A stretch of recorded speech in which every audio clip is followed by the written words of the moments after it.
Okay, how do you all feel about me just talking about some opinions that I have now? Great. Do it.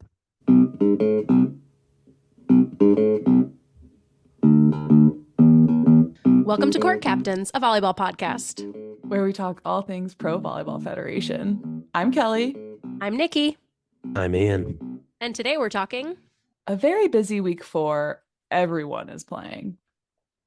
everyone. Everyone. Yeah. Before we get started, don't forget to follow us on Instagram at Court Captains Pod. Keep an eye out for us in the YouTube chat. We're not in every single match, but we're in a lot of them. Yeah. And And- I enjoy reading through the live chats when I watch the games after the fact. Yeah. It's nice. Also can confirm that players are watching sometimes too. They're sliding into our DMs. I don't think that anyone who listens to us is taking the names of players in vain in that chat, but If you are, stop it. if you are, cut it out. Cut that out. They're watching. It's Yeah, unbecoming. We only do that on the pod. No, we do that here with respect. Yeah. Yes. This is After analysis. After we give lots of compliments first. Yeah, I've known about volleyball for 4 weeks now. Like I'm He's fully dishing out equipped. criticisms. Yeah, to give out, valid criticisms to everyone. He's ready to go. All right, well, before we dive into match analysis, we had a little bit of news from the PVF website on the 13th this came out. So really just missed it before we were able to record last week. And I wanted to read out the information and just have a quick chat about it. Some speculations, maybe I don't know what a business is of a pro volleyball, a pro anything league, but it was announced on the 13th that the PVF will now transition from a startup founder-led league to one that is team-led. Similar to other professional leagues, governance will be handled through its board of directors, composed principally of team representatives and a team operators committee. Emma, who is a ex-volleyball player and is a sports journalist now for Big Ten, among some other volleyball announcing. She tweeted, in layman's terms, this means that founders Dave Wynham and Stephen Evans are no longer running the show, and the team owners' representatives will run things from here on out alongside CEO Jen Spiker. So, first thing that jumps out at me with this is that we will now transition from a startup. Does that mean that they're profitable? Yeah. It's like in tech startup land. You're not a startup anymore? Yeah. That would be nice. I will say I'm lurking. I'm not lurking. I sometimes, react in the Reddit, the PVF Reddit. It's a pretty good source of information. Someone said that they heard or know that the players are getting paid on time. Amazing. Which seems to be a great sign for a new league. I think that's something that other leagues have had trouble making good on their promise of paying them, in a consistent way. So that's a good sign also. But is this a bad sign? I don't know whether it's good or bad. I think it's interesting. I think it's good, just like they said, it makes it seem more viable, just in that's how most of the other, especially North American leagues, are run. Then they don't seem as dependent on any one of the teams. Then you basically run your own business if you're running one of the teams. Yeah. What about the timing? Does it feel early? I don't know. I mean, it does. I guess they're probably pretty excited about the viewing figures. Yeah. That's what it would make me think. They gave those in the press release. So it said during the first 6 matches of the season, 51,000 fans have attended. More than 532,000 fans have viewed matches on the YouTube, with 2.5 million Instagram impressions over the first 2 calendar weeks of the season. Anyway, just wanted to let y'all know about that piece of information that came out. It definitely seems like less so like the business side to me. It would seem that basically means the teams are going to be able to vote on what they think should happen moving forward, rather than just being run top down by the owners. Do we think that this is why both in, let's see here, Monday night's match which was at Thrill, and I think it was Sunday's match at Omaha. Both the score things at the bottom of the screen were different than they have been. We're having some Nice. independent decisions being made. In fact, I the one at Omaha was on the top of the screen. It Yeah. was. Yeah, Oh, I hate that. it was interesting. I don't know why I feel so strongly, but I do know. hate it. Yeah, you're not the only one. The comments The comments were upset. I Yeah. don't like change. Yeah. So Thursday, February 15th, Omaha Supernovas at Vegas Thrill. Yeah, Ian? in Vegas, Omaha won this one in 4 sets. They started off real well. They won the first set 25-15, lost the second 24-26. All of a sudden we had a close game, and then they won the third 25-22 and the fourth 25-19. So, I have to say, I started writing notes on this match and said I could not remember it to save my life. But I don't know if that was just because it was many matches ago. The only thing that then started to jog my memory, this was Thrill's home opener, right? Mhm. Yeah. So in the stats sheet, it said there were 4,000 people there. And I was like, that seems wrong. I thought they were going wild. By like the second set, I remember the first set, I was looking around. I was like, uh-oh, I'm not seeing a lot of people. And then in the second and the third, I remembered being like, everyone got there late and is now drunk, because that's They pure were. Vegas style, honestly. Yeah. They drove to Henderson, Nevada, and they were like, I'm ready, because it was off. It was going great. That makes me want to go to a game there. I want to go to all the games in Vegas, every sports that they have. I wonder if would they go. sell alcohol in the stadium. I sure I mean, hope they sell alcohol in all these stadiums. I hope so too. It's professional. It's not Mhm. like it's college. Yeah, that's how you get real rowdy. Yeah. Yep. I mean, they do also, I think they sold it out too. So, Really? a What? lot of people, I think that might just be capacity for where they're Right? playing. Okay. Which is what I like that. Like, I like smaller spots where you can actually fill them up, because they do feel like things are going nuts. I Yeah. can get Yeah. turned up at a medieval times. Yeah. There's like 1,200 people there, but like people get really rowdy. Yeah. And it's claustrophobic, and that's That's a fair point. I just Good find it a environment. little, it's a little odd that Omaha is like 3 times as large of an arena, but it's There's a lot to Omaha. compete with. Yeah, there's a lot to There's compete with in land. Vegas Sure. as well. You don't Yeah. want to be playing volleyball in the Sphere. Or Do like, you though? That would be kind of Could cool. you? pretty sick. I don't know if you could fit a floor in there, but I'd go see a game there. We'd see I a would- lot more Miss Serves. Even more, if you can believe it. There would be more misserves in the Sphere. Also, though, the depth perception would really fuck everybody up. Yeah. Yeah. I couldn't set in there. It'd be impossible. I can hardly set outside. Well, so this time Omaha even the score, right? Because Vegas took their first meeting. Yep. Mhm. Yep.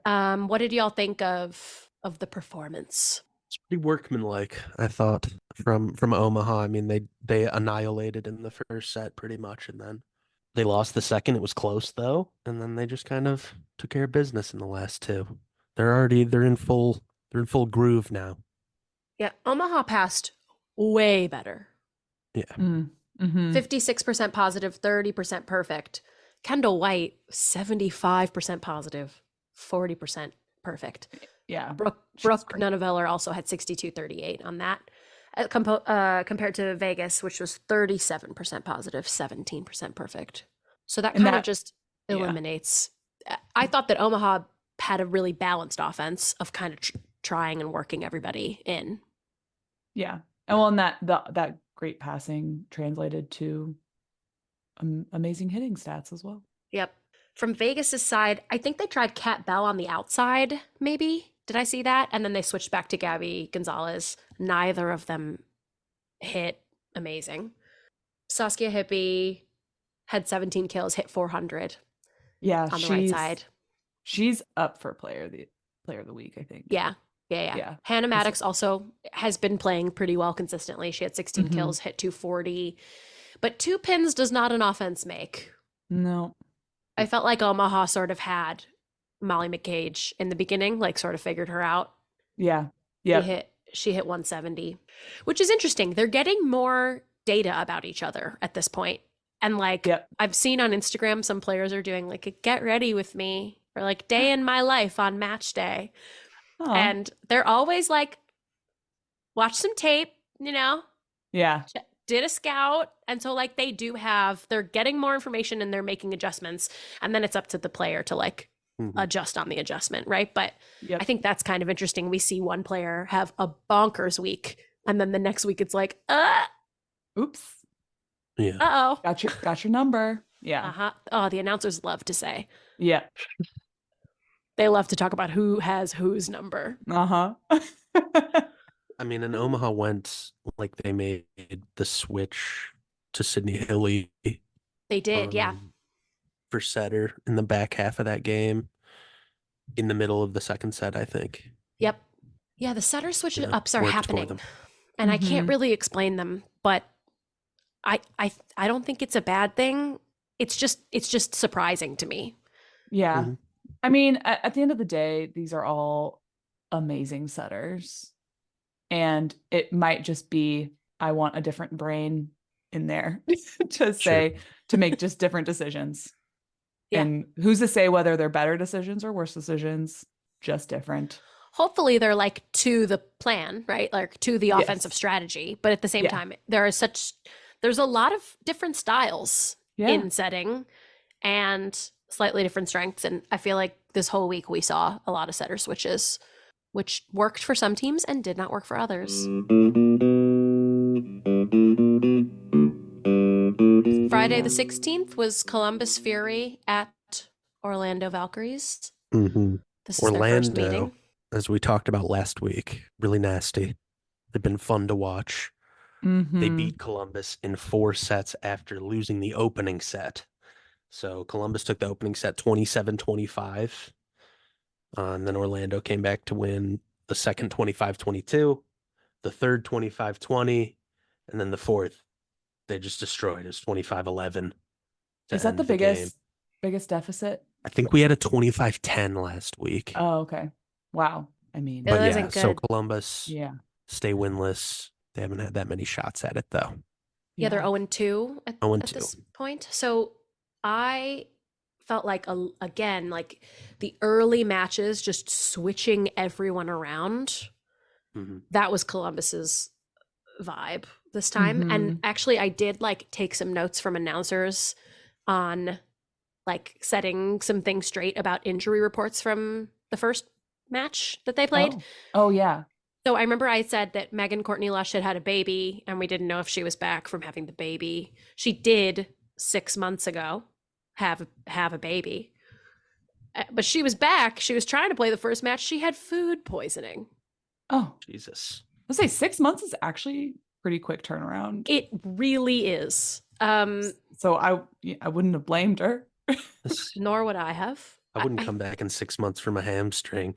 Megan Courtney Lush feeling better a couple weeks later, playing in this match. Jenna Rosenthal is still not really confirmed. I think it is. I think it is injury related, but they didn't talk about it too much.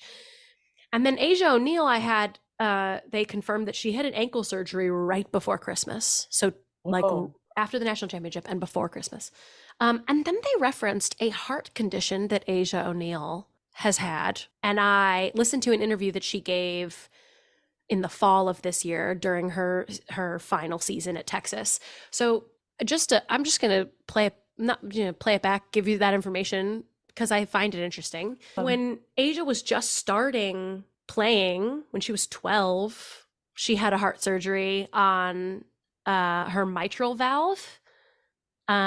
Basically they like installed a ring to keep it from, your heart has to work harder to push blood through the valve. Because it wasn't working properly.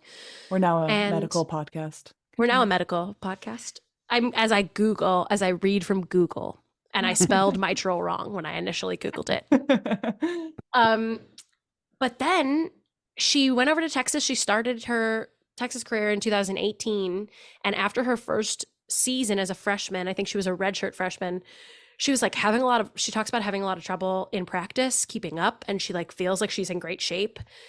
And she said, but as a freshman, you just don't want to call any attention to yourself, which I thought was a very funny, like, you just want to fly under the radar. Like, you just want to do what you're told.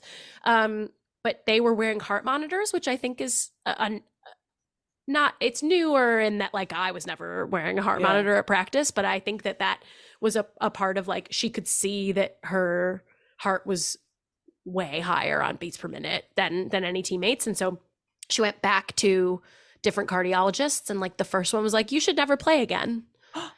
And then her dad like went to her dad, an ex-NBA player, like was like, no, I got some cardiologists over here. Like, let's get more opinions. And ultimately had another surgery to replace that ring because, she grew since she was 12 and it wasn't big enough for the job that it was initially installed to do. So then after her freshman year, she had that surgery. It was 13 months of recovery. Wow. But COVID happened. So like she got to finish out her recovery during COVID year, and that changed everybody's eligibility. So she was able to basically like start in, I think, 2021 with her first year of eligibility. Oh. And so anyway, I just thought that was very interesting. They like announcer dropped that in like, oh, and had a heart condition and she's back. And I was like, wait, what? So that's wild. Yeah, it's a cool story. It sounds like she feels good now. But yeah, that was just the background there. So those are the histories and/or health reports of Columbus Fury players. We can go back to match analysis, but thank you for that. Like we said, it was sidebar. Thank you for the medical news because I mean, we haven't really seen them. This is the second time we've seen them at all, and we haven't really seen them all together, obviously, or what they'll look like, in a month. And apparently, it means that they're not going to serve very well. Yeah, I mean, neither team in this game served very well at all. But I thought Columbus, like, they started off really well. I don't know. It got worse as the game went on. It's frustrating. Those 4 sets. But yeah, I mean, Columbus Omaha, swapped in so many people. Orlando didn't like either. That they're just like, I'll try. There's nothing more heartbreaking than seeing someone whose job is they come in to serve and they miss their serve, the first serve. I can't take it. It's really. Valkyrie's almost had 20 errors. Yeah. Jeez. Columbus hit 180 as a team. Orlando hit 310. Like, that's kind of almost it. That's like the whole story. Yeah. Not only that, but like, I mean, we'll talk more about Adora in the second game because news. But in this game, coming off her Player of the Week announcement, she hit a ton, but they hit all down the line. Yeah. Like they were, I don't know, how many kills did she end up with? Like 15? 15 on 51 attempts.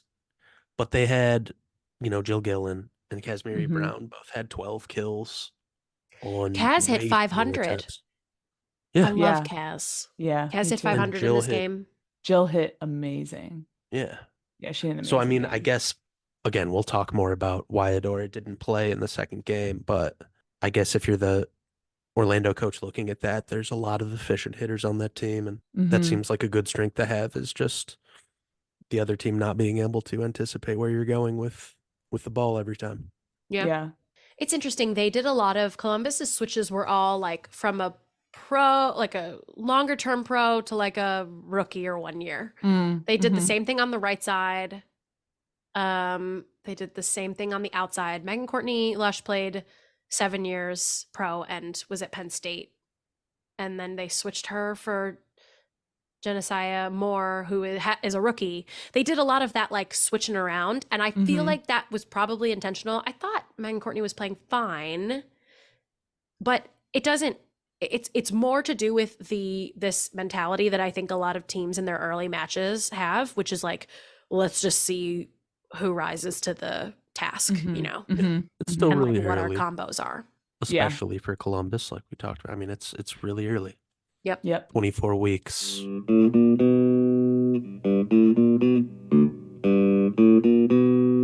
Match 3 Match 3. was Heard the him throw first one on Sunday, February 18th, Atlanta Vibe at Grand Rapids Rise. Yeah. Grand Rapids took their first meeting 3-1, and then they did it again. They took it Yep. again. So yeah, we've got a nice Atlanta versus Grand Rapids rivalry. As most people have said, Grand Rapids is kind of the Atlanta of Michigan, so it makes sense. Oh yeah, people do say that. Wait, yeah, really? No, Oh. no one has ever said that. But we're gonna go with that. I was yeah, like, I've heard that. I've Yeah, heard no, that. the strip clubs in Grand Rapids are notorious. Lots of rappers there. Anyways, Grand Rapids won the first 2 sets. The first 25-19, then 25-18, really nice. But then they dropped the next 2 because they got into 2-point sets with Atlanta, which as we've talked about, Atlanta doesn't lose those. Atlanta won the next 2 sets 25-23, 25-23. But then Grand Rapids turned it around after losing 2 sets in a row. They won the tiebreaker set 15-11. Like I said, Atlanta stays winning in the 2-point sets. They're 8-0 this season now. But Grand Rapids, with that win, moves into the top spot in the standings with the best win percentage. Yes, they do. A new player alert for the Atlanta Vibe is Anna Lazareva, who played unbelievably. She's 6'3". She's Russian. Atlanta signed her on February 13th. She's been playing pro for 9 years. She was playing in China and she came over in a pro league over there. I don't know what those timelines look like. I don't know why it happened, but she had 25 kills. She hit 340. It was great. It was a real strong right side situation. Allie Linehan was back, but she didn't really look back. You know, Was she was playing? I missed. she was playing. They put her in for Lekator, but it didn't. I think she didn't subbed look in strong. even in the first set and then just played the rest. Yeah. Yeah, she had an ankle issue, right? Yep. Overall, Atlanta hit 250, 66 kills. I saw that there's now like blocks and also positive touch in the stats. Yes. I saw it starting in this match. I was gonna say they had it in the previous 2 matches, that maybe they changed all the previous stats. Can we add it to another thing that we discussed and they changed? Because in our previous episode, we were confused about what assist meant. We theorized what that would mean. Wasn't in the stats explanation on the website, and they have changed it to touch plus, so now we can safely assume that that just means you got a touch on the block, but you didn't actually block it. Here's the problem though. It's does that mean the point was over, or does it just mean it did good things for your team? Oh, right. Touch. It was a positive touch rather than a negative touch. So I think probably.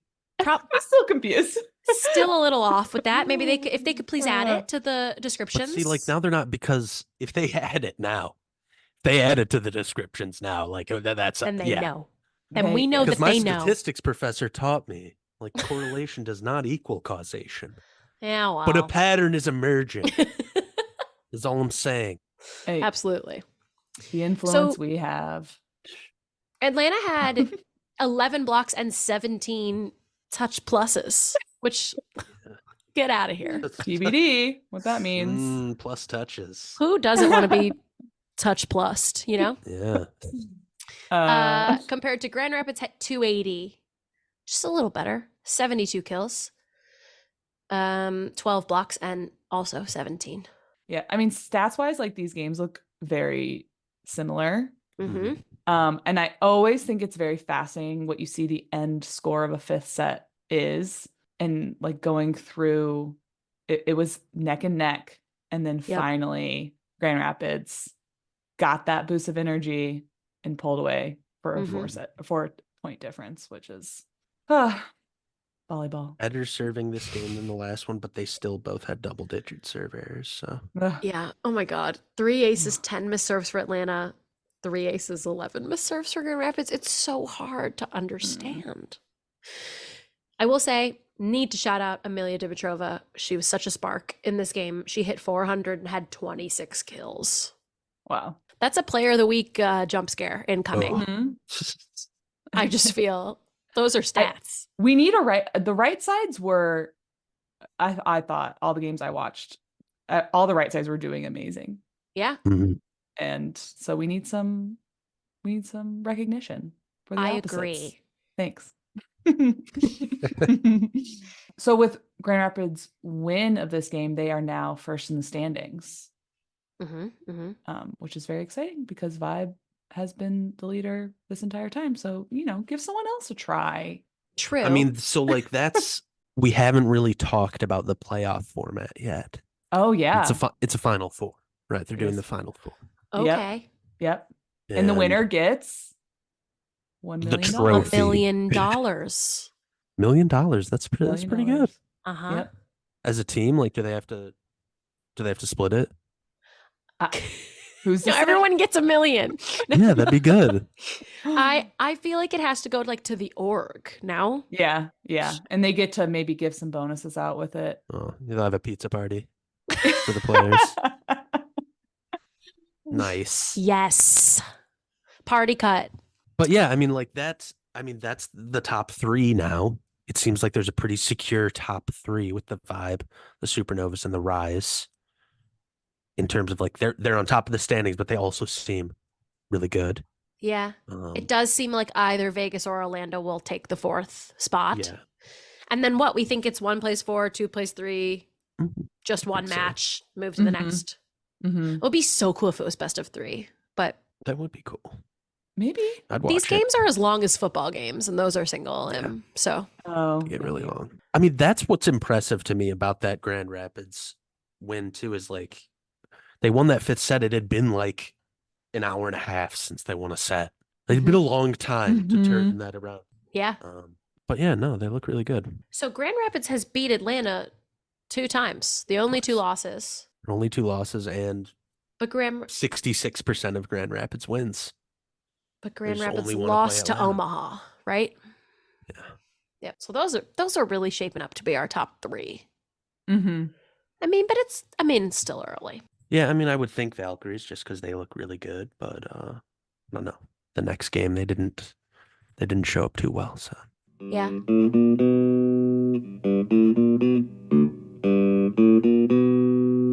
The second match on Sunday, Orlando Valks at Omaha Supernovas. Where the score, This is the their score first was on meeting. the top of the screen. No, thank Yeah. you. well, What are we? unwatchable product now. Top of the screen score. Another I mean- record-breaking crowd as well. Mm-hmm. They won in 4 sets. Omaha did in front of their third-time record-breaking crowd, I guess. Every time, just reaching new higher heights. They set the tone in the first set, 25-13. Then 25-21 they won. Then they lost the third set, 25-21, before winning the fourth, 25-20, to take the game. Yeah. Omaha just handled this game.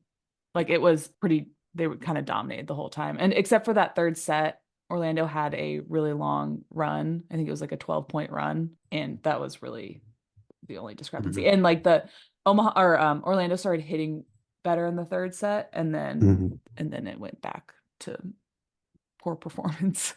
Not Yeah, I poor guess performance, just worse performance for the fourth set. Not enough to win the points. Yeah. So Yeah. But I guess the big story out of this was Adora and they sat this game. DNP coach's decision. Supposedly not injured. According to the press conference, According to the post-game press conference. Amy Polly was asked, so Adora, she was out. Is she injured or what's going on there? And Amy said, "Oh." she's fine. There's a little bit of Belichickian coach arrogance. No. I don't know. To be like, hey, listen, everyone down the line's hitting really well.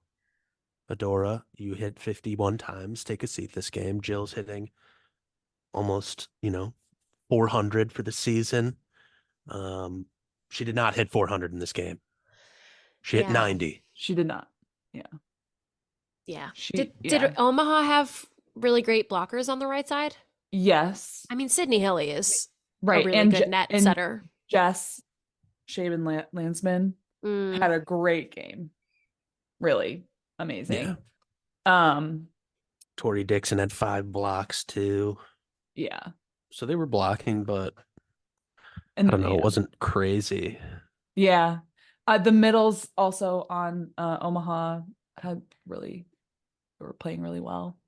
That's Yeah. interesting because I feel like Orlando has a pretty strong middle presence with blocking Mm-hmm. and at least with tracking.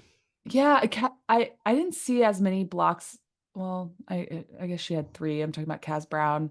Mm. I just feel like usually she is more of a presence, and I didn't really see that during this match. Oh, we didn't talk about how Shayna Joseph got injured at the end of the match on Friday.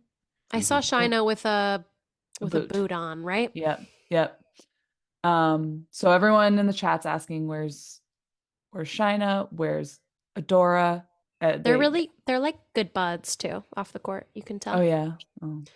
Their Instagrams, they're always just holding hands. Oh, that's cute. In the training room. I love them both and I wish them well and I want them to play.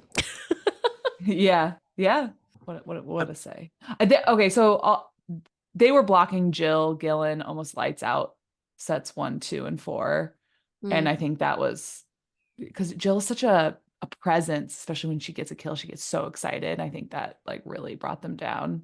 Yeah. Um, Did they ever try something that's interesting about like if you have a shorter outside who's getting handled on the block? Something that I think is a pretty good setter like choice then is to the problem is if you set them on like a rip in a little bit and faster is what that is.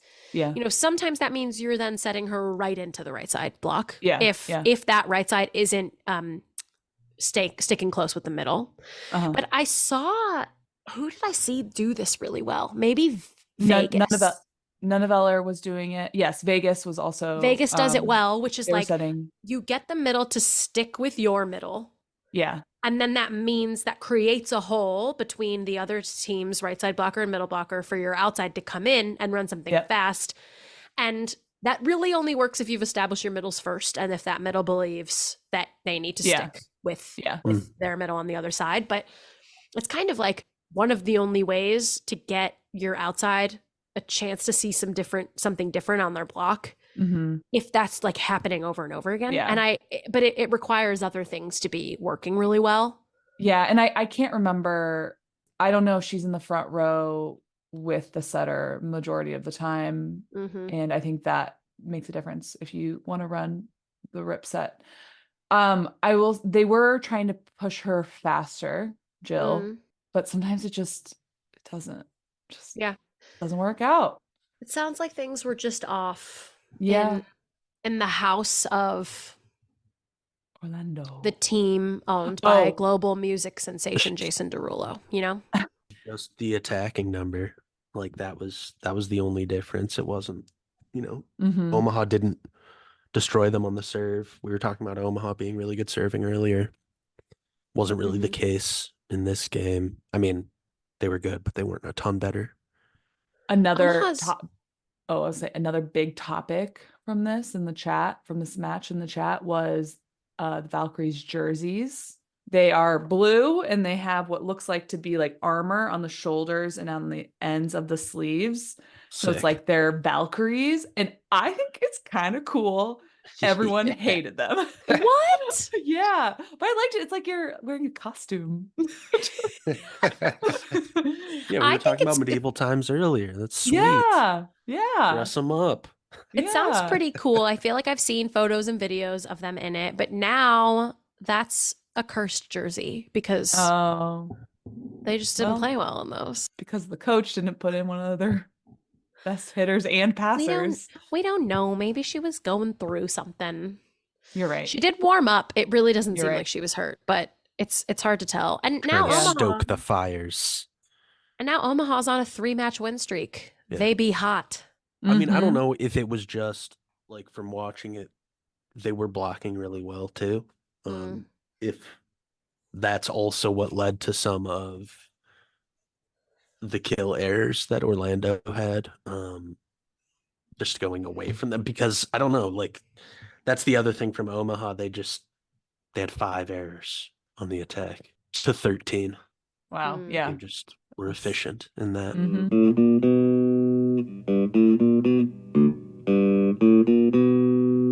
Monday's Oh. match, San Diego Mojo at Vegas Thrill. The Oh, two man. newer teams. Yeah. Mojo. Vegas Yeah. with the In sweep. Vegas, they're the I guess they're like geographical rivals. Hmm. San Diego and Vegas. San Diego, or the Jets of the PVF, as we'll call Oh them now, no. lost in 3 sets. Vegas won the first 25-16. They won the second 25-15. And then they won the third 25-21, a little bit closer there. Mojo started getting stuff together. They've done that a couple times now, Yeah, where they along with they have Columbus now winless. So where they have a close Everyone- third. Yeah. Everyone on Mojo's 14-man roster, 14-woman roster played except 2 people. Yeah, they So were 12. swapping Yeah. everyone around. Which can't you have 15 people in your active roster? I know. I thought it was 14. I'm Correct. the Mojo apologist of the pod, and it's making it hard Hey, for me. you know what? I want them to But turn it around. I really still do. tough feel love. like it could happen. I do. Yeah, I don't know. Besides, Nikki, you date a Jets fan. Like it's I've it's got not that a peace in total my insult. heart. Yeah, that it's piece in just my kinda, heart. you know, it's we love an depressing. underdog story. Okay. However, Mojo tried August Rasky at setter instead Oh. this Yeah. match. I thought she was really quick and Swapped. controlled, but everything seemed too tight to me. Mm. That is my personal opinion as good eye. as a I setter. did not notice that. I thought it was too I just thought it was too tight for them. Mm. And then they swapped out back for Tomcom in the second. Yeah. And then Thrill just hit high hands over Mhm. her, and they just couldn't. Nothing. I mean, Temi, Thomas Ilara hit 230, 13 kills. I think that like begins and ends with what was working for Mojo. Yeah. Like, it was just Temi. The team hit 140.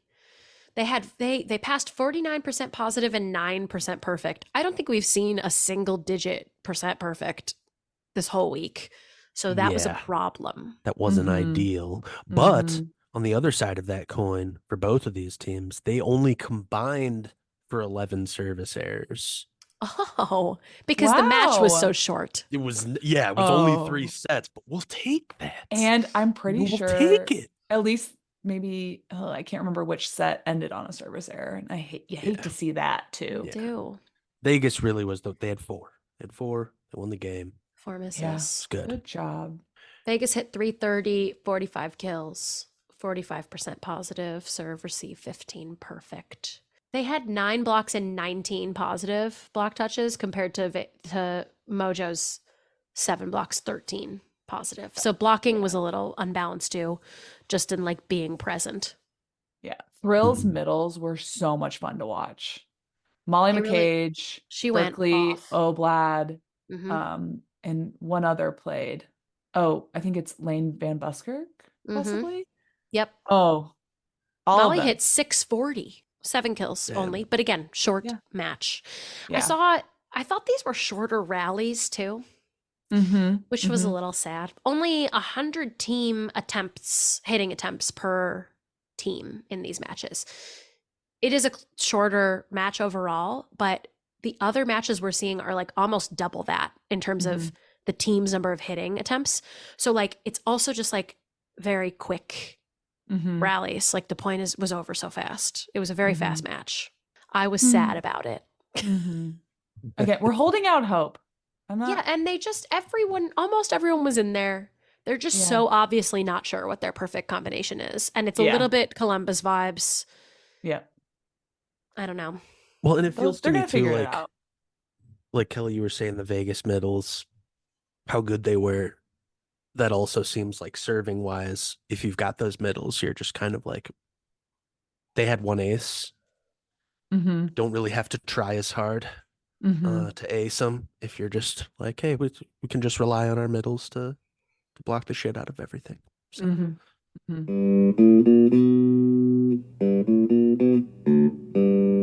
Player of the week in we were week right last 3 week. was Adora Ane. We said a lot of names, and we did also say Adora's name. So I would say that we were right. Yeah, correct. And let's do it again. No, I mean, Go maybe we us. can try to have like an actual recommendation. I mean, it's got to be a Rise player for me, right? Yeah, I could see Climbs that. to the top of the standings, Yep. I could definitely even if see it's that. just really at the expense of Atlanta at this point. Or one of the right sides. We said right sides had a great Amelia. Well, Amelia Dimitrova would be my.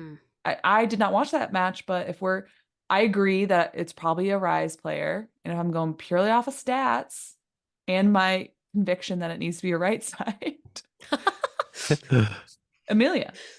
I would accept a libero. We haven't seen a libero yet, or a setter, but I'm going Amelia. No more outsides. We cannot keep injuring the league's outsides. We have to stop. Yeah. And it's not we, to be clear. It's them. They're voting. They have the curse.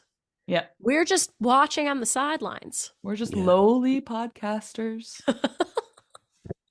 I think that's the right call. I mean, seems right to me. Who else could it be from Rise? I do love Simone. I love Simone too, but it's an outside. Yeah. All right. We've made our own rules, and now we have to follow them. Yeah. Not an outside. And it's on the Rise. All right, Amelia. Locked in. Yeah. That's another W. Final answer.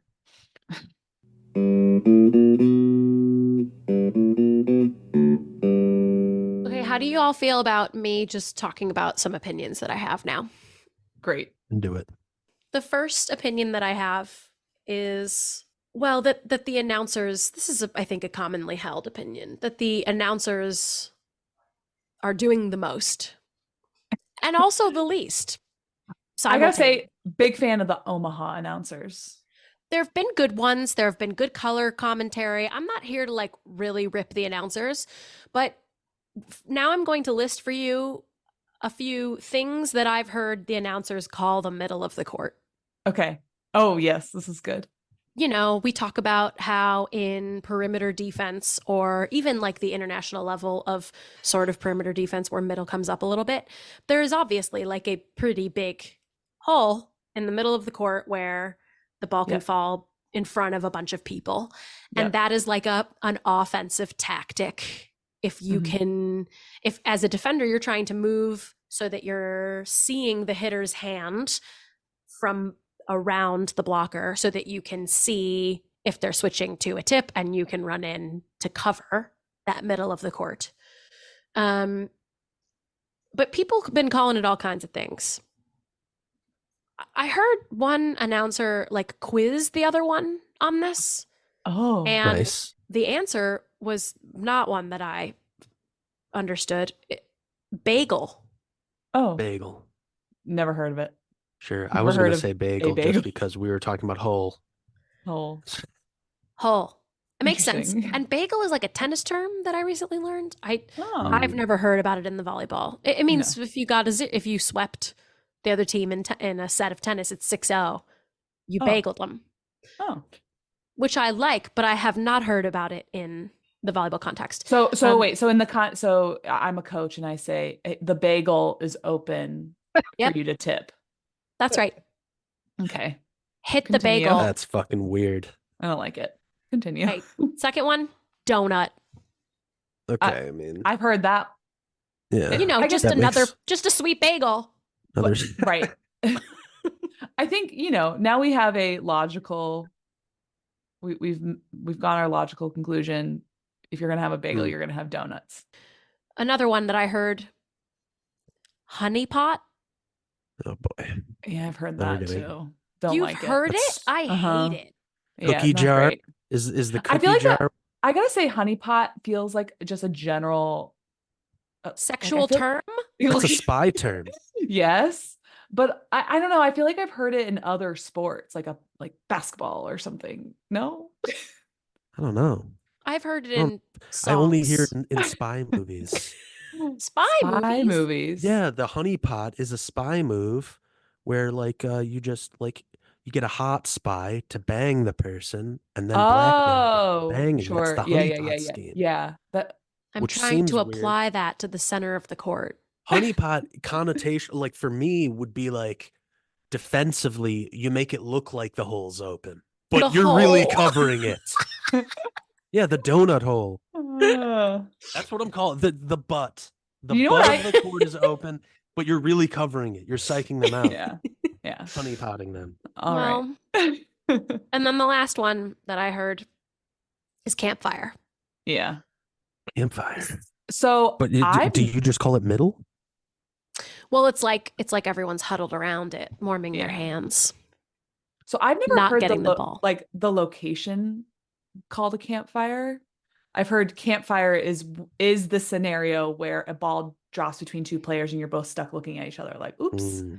Like Yep, I that heard- it's like, oh, we just can't like that's a campfire. Oh, she dropped it in the campfire. Yeah. I've never actually heard it for the location on the court. What is your preferred term, Nikki? I think if it's going to be any of those, it's donut. I mean, what did you But call What it? we would just you say- do? I would just say drop it in the middle. Yep, center of the court. Middle's Middle. Middle's open. Yeah. I'm saying If, hole. if you're like calling a shot, like you like, yeah, Middle. to the middle. I don't know. Yeah, I Put it in the honeypot. put it in yeah. the honey pot. Too I many do not syllables. I don't think Fucking you'll weird. hear a libero say campfire. No, I don't think so either. No. Speaking of hearing the players, I felt like I could actually really hear them at the Omaha game on Sunday, and I really enjoyed it because I could hear all their conversations. It was very fun to listen. We would love more of that, PVF, please. Yeah. Thank you. Nice getting the like on court audio. Mhm. Yeah, I love It's that. fu- Doesn't yeah. have to be a full mic up, just has to be a little bit no. more. yeah. Okay, my second opinion. Okay. Opinion 2. I think there are too many timeouts. That's how I feel about basketball too. There's too many times. Because of the TV timeouts that they take too. Well, there's media timeouts, and then there's 2 timeouts per team per set. When you get to 4 or 5 set matches, that could be 10 timeouts of just teams plus all the media timeouts. Talk to each other in between points. Even the coaches, I'm like, you don't got to say nothing. Now they're starting to call challenges to get more time. You have enough time. They lose a timeout if they lose a challenge. Ooh. I don't remember. No, they don't, but I No, would like they that. don't. That would That's usually like in football, that's the penalty. yeah. If you call a challenge and you don't get it right, you have Because- to pay them a timeout. Yeah, Because you took a timeout. You took it. 2 timeouts per set feels right to me. Like I can't imagine only giving a team 1 timeout. But the media one, But the media one only happens if a timeout wasn't taken around the 15 point. is that true? I pulled that out of my ass. It sounded dead on. Well, wait. So No, actually, yeah, what I it was went, really what then I confident. started thinking was, I'm pretty sure that is true. if there bet are, that. but there aren't any timeouts at the beginning. They all take them all at the end. Right. So Sure. what ends up happening is if you have media at 15, then team 1 takes it at 2020, then team 2 takes it at 2220, team 1 takes it at 2322, and it's just it makes the last 5. I guess this is It's- basketball now. I was going to That's- say it's the equivalent of basketball Yeah. fouling, and every 0.2 seconds the clock stops and you turn 1 minute of a game into 20 minutes, and we're all sitting there like just. Well, the let it problem though fly. is that this is a football game, so it's at 2.5 hours in. We stretch the last 5 points of the game into another 30 minutes, and it's just Well, take me Yeah. into a timeout. Like they call it at 23:20. What are you talking about? you only have 30 Like seconds. you've already played 43 points in the set. So you're usually minute. What are you like like, hey, wait a Is it a second. minute? is it a minute? It's I don't remember if it's 30 or a minute, but the head coach usually goes directly to 1 or 2 people. Mhm. I've noticed. To the setter. They go Probably. directly to the setter or directly to the outside and say, this is what you're going to do now. Like, hey, set it better.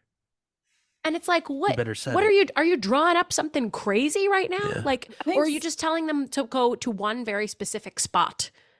Then you can just do Yeah. that. But it's more Yeah. of a momentum breaker, I think. Yes. It's trying to get the Yes. server to miss. Yeah. I Sure. can't remember anything from my college career. Just I don't like I'm trying to think of what we did in timeouts. Oh, it was is that like stupid. a I don't know, but I is that think like a it's concussion thing? Is it just like you just You blacked it so, you out? know? I mean, I had a good time. I don't know. Right. Different kind of blackout. Nice. Yeah.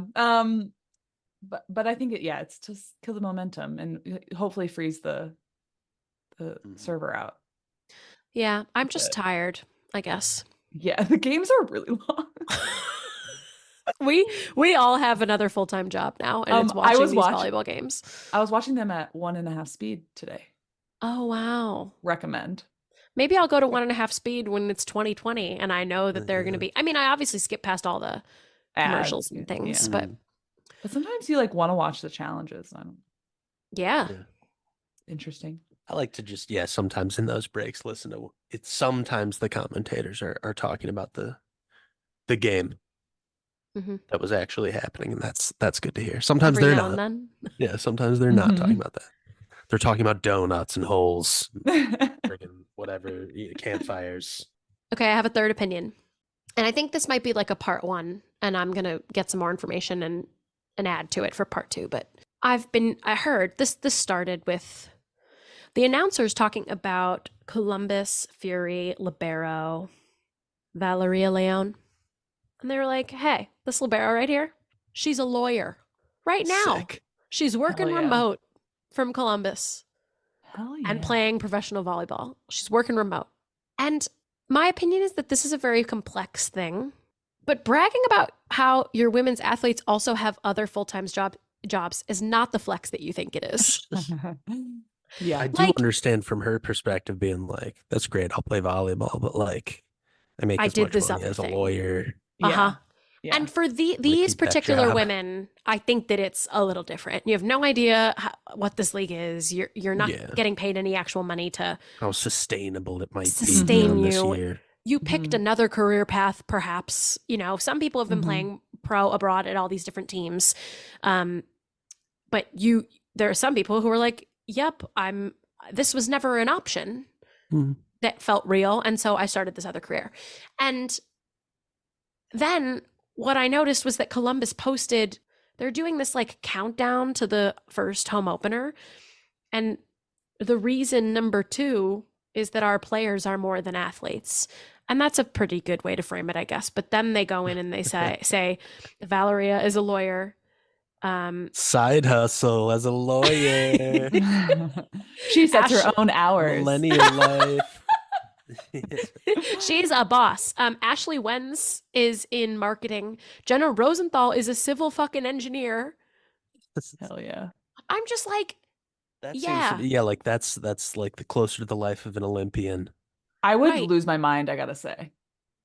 I could barely keep it together, like studying and and playing volleyball in college. You don't remember any of the timeouts now. Yeah. It's all this Because- jammed out. I think my brain was just like overloaded. I would lose my A lot. mind. It's a Yeah. lot. It's commendable, and it's like I don't think I would expect anything really different from these Mhm. women, especially in this league right now. But it like Mhm. connects back to the NFL cheerleaders doing that, like those videos of them like practicing their routines in their jobs, and then the Yeah. Chiefs reposted it and was like, "We love our cheerleaders," and it's like you are telling on yourself. Yeah. Pay them more, you know, like. Yeah. And we can't expect that for this, but it's not the flex that you think it is. And Mhm. and yes, celebrate it for certain, but like can we all agree that that's not what we're like hoping for in the future? Mhm. Like we would like this to be a lucrative job that you can have. It's just Yeah. Well said. that's an I mean, opinion that's what's crazy too, is like even places like the NFL, right? You're talking about like NFL teams and their cheerleader, like referees in the NFL didn't go full time until like very recently, I didn't know which that. is like, how much relies on those people. They're like that we give them $14,000 a year and they work as Mhm. like a, doing fish tours in Vancouver or something. I think this is connected to like I still need to figure out if there are non-competes for these players to play in other leagues or Athletes Unlimited or whatnot. I would imagine they can Uh-huh. play Athletes Unlimited because Yeah, most of them at the same do. time.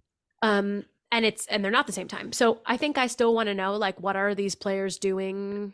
between June and January of 2024, Mhm. and so It's I'm like interesting to me too, just curious. like you talk about it, no matter what sport you're in, even if you're getting like a lot of money, it's not a job you're going to have for 30 years, Mm-hmm.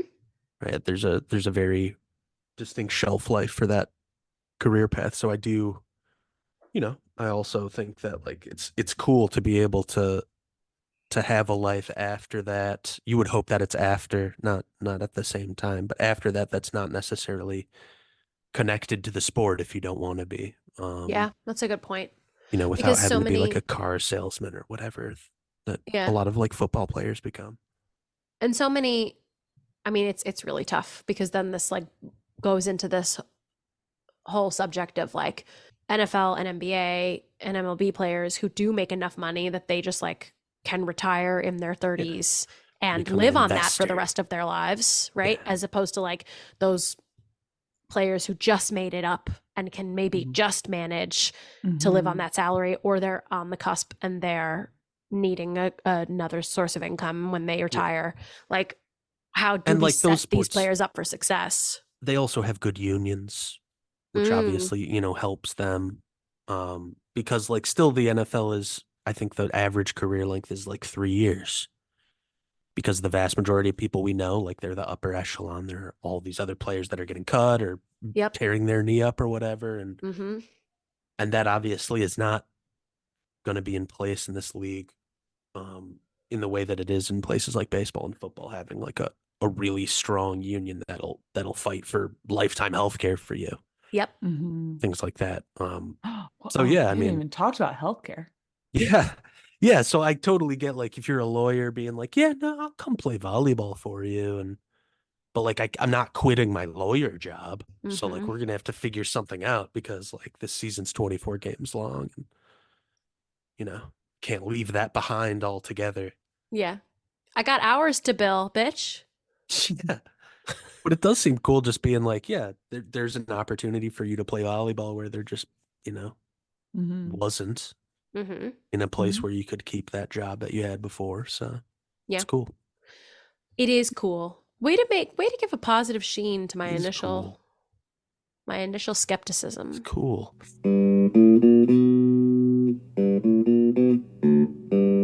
Next week's games, we have another big week. 6 matches. Wednesday, the 21st, Omaha at Columbus. Thursday, the 22nd, Orlando at Vegas. Mm, Their second again. meeting. Friday, the 23rd, Grand Rapids at San Diego. I believe that's San Diego's home opener. Saturday, the 24th, Columbus at Vegas. Sunday, the 25th, Omaha at Orlando. Monday, the 26th, Vegas at Columbus. And we have what I'm calling a swappy, which is Mm, where two teams play each other in the same the week, but they old changed home where and it home. is.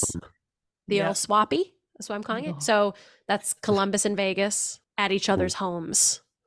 Maybe they'll take the plane together. Wouldn't that be cute? Oh. Wow.